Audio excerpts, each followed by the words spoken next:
When you have individuals who are willing to make that ultimate sacrifice, they deserve to be on the receiving end of what it is that they're fighting for.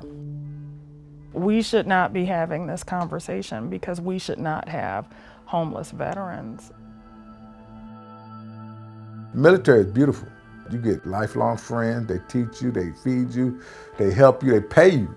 It's getting back into civilian life. That becomes an issue. Once we get out the military, people don't care as much about what you went through, what you're doing. They want to know what you're going to do next. The transition period, that's the cusp of it.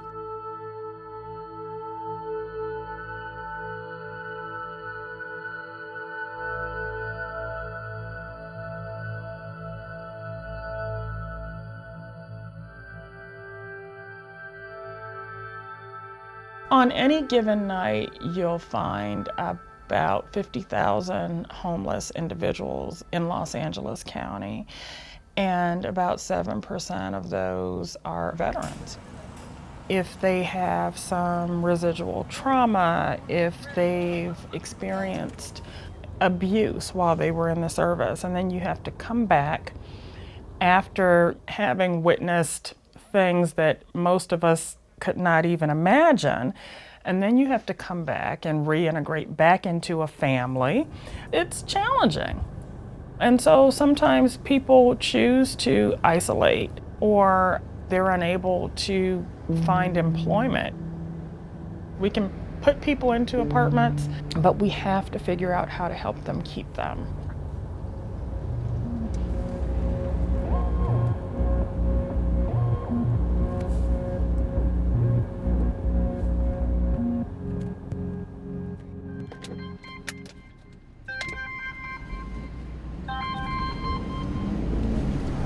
Miss Kevin, U.S. vets, I can help you. Can we see if we got 2 beds? When I joined the military, I did not drink, and drinking is prevalent. It was detrimental for me to become a drinker because it led to other problems later in life. So when it's time for me to go home, there is no decompression. I started drinking heavily. I became homeless in San Diego. I came down to LA. I came to U.S. Vets as a homeless veteran. And then I got picked up as a part-time employee, and then the outreach position came available to me, and I was at home. Number is 49279. We have the ability to house on any given night in excess of 600 veterans. Around 400 of those are in permanent housing right here on the site, but it's still not enough to solve the homelessness crisis in Los Angeles County.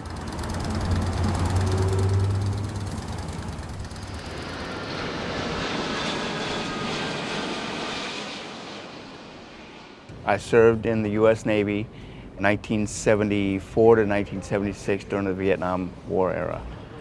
Subsequent to my bad conduct discharge, I had a hard time holding a job, had a hard time holding relationships, made a lot of bad decisions, ended up committing some criminal activity, and ended up serving a lot of time in prison.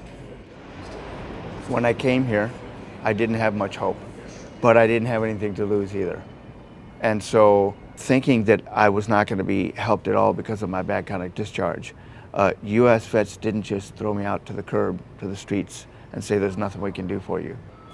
They could have said, we'll give you a place to sleep, we'll give you a meal to eat, and that's all we can do for you. But they didn't. That little bit of help will take a big burden off of my shoulders. Veterans, those who served in the military, veterans. Yes, sir. I've been with this organization for 19 years now. Yeah, I love outreach. It's like my vocation. I'm here to talk to veterans, see if they need anything. That's my card, that's who I am. I work for U.S. Vets. I'm an outreach guy. I come out and talk to veterans all the time. We found a homeless veteran there. We talked to him. We told him we'll give him services. Every time we see him, we say we're going to do something. We do it.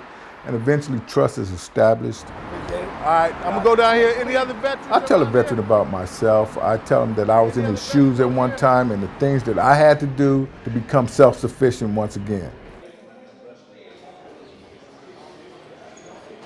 I think that it should be a longer discharge process so that a soldier can understand what it is to be a civilian once again, can understand the things that he needs to do to be a productive member of society once he gets out of the military. We want to be that safe space, that constant, that shoulder to lean on. And so I tell a lot of the guys who come into the program, take everything we've got, right? You know, you're here for a reason. You know, it's your choice. This is an opportunity to really push your life forward. Take advantage of it. Hey man, how you doing? All right. Thank you. Kevin Kinsey, have a seat. Most of the guys who come into our program are at the lowest point in their lives, and they may not even trust us when they come in, right? They may be suspicious, or maybe they've failed in treatment episodes in the past. Get back to you and your issues. It's about them coming to us and having the opportunity to express their needs and decide on their own path. On the streets? Sometimes on the streets, yeah. Okay. A lot of times when I water the flowers, I like to sing patriotic songs about our soldiers, you know. I was in the United States Army in 1974, and I got out in 1992.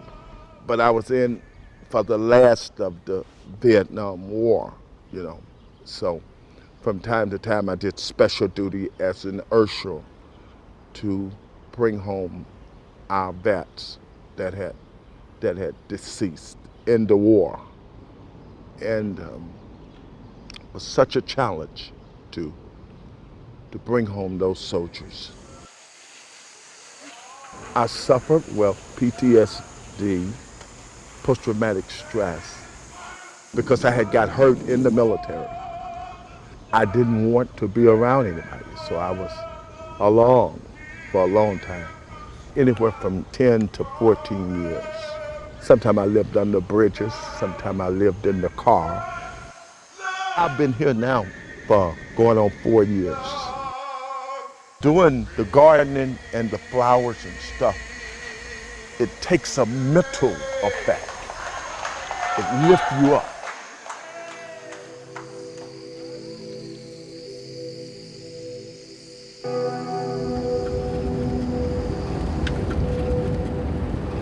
There's homeless. It's a madness that LA is. I believe it's a map out there, right? You go whatever road you go down, good, bad, or indifferent, you're gonna learn lessons off of it. And then when it's time for you to make your next decision, when you go down your next road, you're gonna take everything that you learned to make your next decision. Got you, baby. Any other veterans down here?